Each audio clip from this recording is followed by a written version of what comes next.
Hello guys, good afternoon. It's me again, Ate Bibi.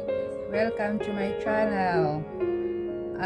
Magbibibi po ako ngayon guys. Samahan niyo po ako mag-check ng blood pressure ko.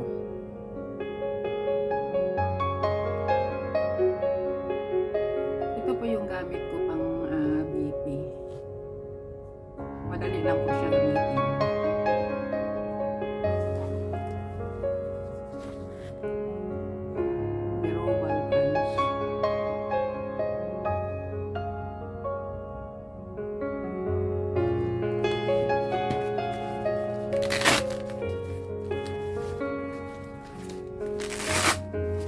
May edad na tayo, kailangan natin na mag-check lagi sa BP natin para ma-monitor kung okay lang ba yung blood pressure natin. Madali lang siya gamitin. Ano na siya.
Tapos na ako nag-BP, medyo hindi maganda, sobrang taas niya, no?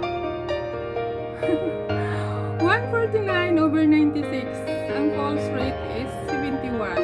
Oh, mataas siya. Kasi ang normal is dapat 120/80. Pero ang BP ko po ngayon is 149/96. Hindi po siya maganda. Mataas po siya.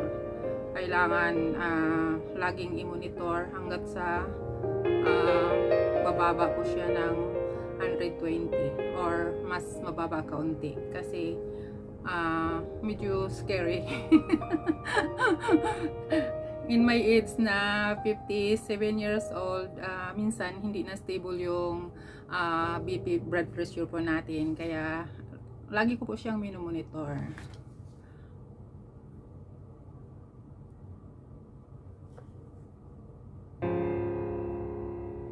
Yan po yung BP ko, masyado pong mataas, kaya maya maya kaunti i-check ko ulit kung nagbago po siya, kasi masyado po siyang mataas. Ngayon naman po, ipapakita ko po sa inyo guys kung paano mag-check ng blood sugar.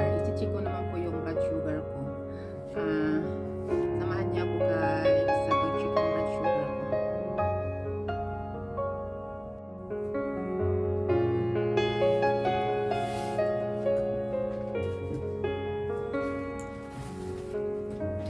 Ito po yung gamit ko guys sa pag-check ng blood sugar.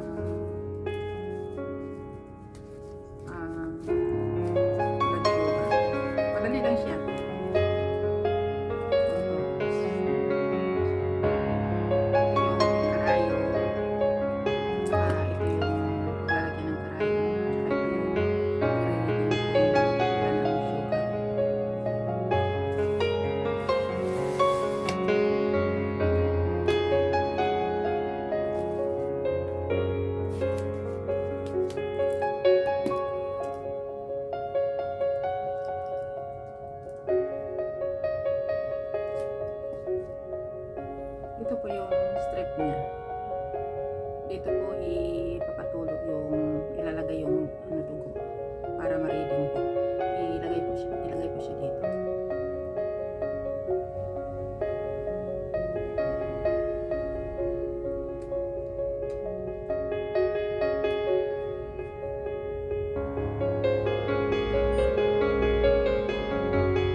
pagkatapos po lagay ng karayom dito,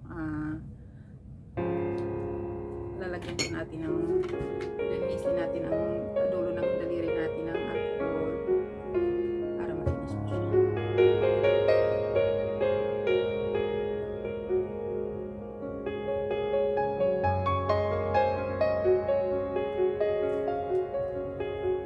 And then,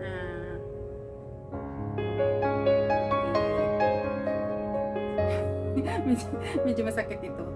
Parang medyo kinakabahan ako.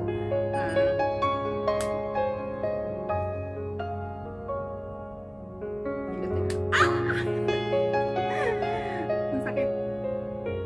Ayan. Pag lumalabas na po yung dugo, ano na po natin dito sa soup.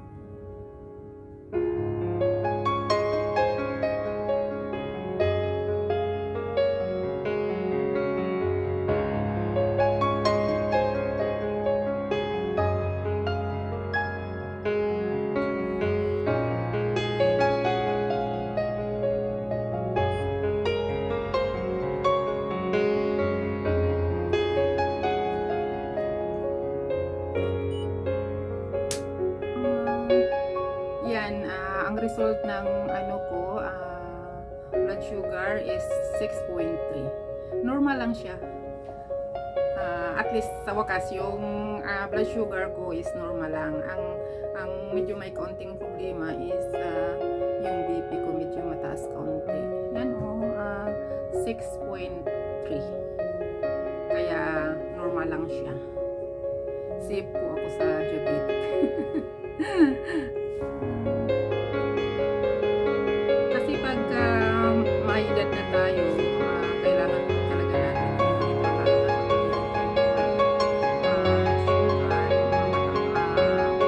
maraming sugar like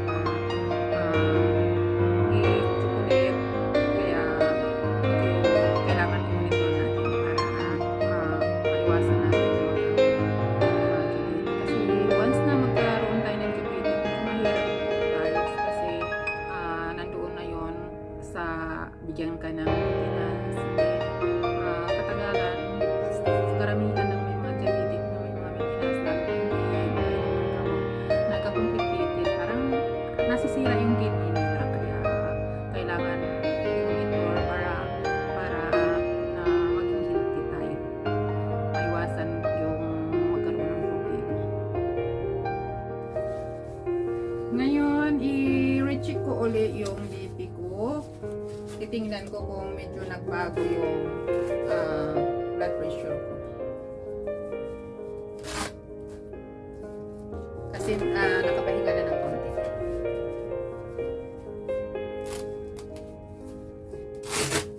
Kailangan may almost 1 inches para hindi gaano siya masikip pag nag-ano na yung pressure.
Mataas po talaga. Hindi pa rin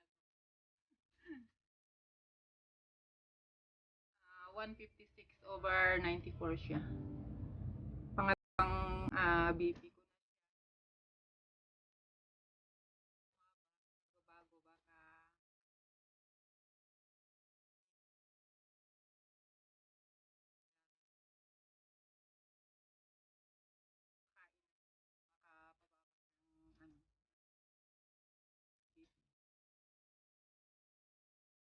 yun po ang kagandahan, guys. May monitor mo yung BP mo.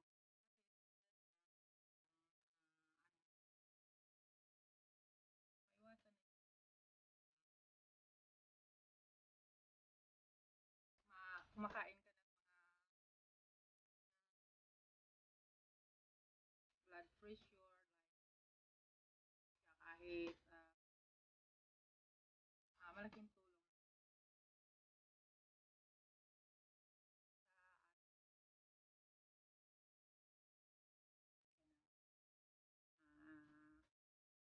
BP. Yun lang ang ginagawa ko as mostly celery. Mas madali po siyang blood pressure.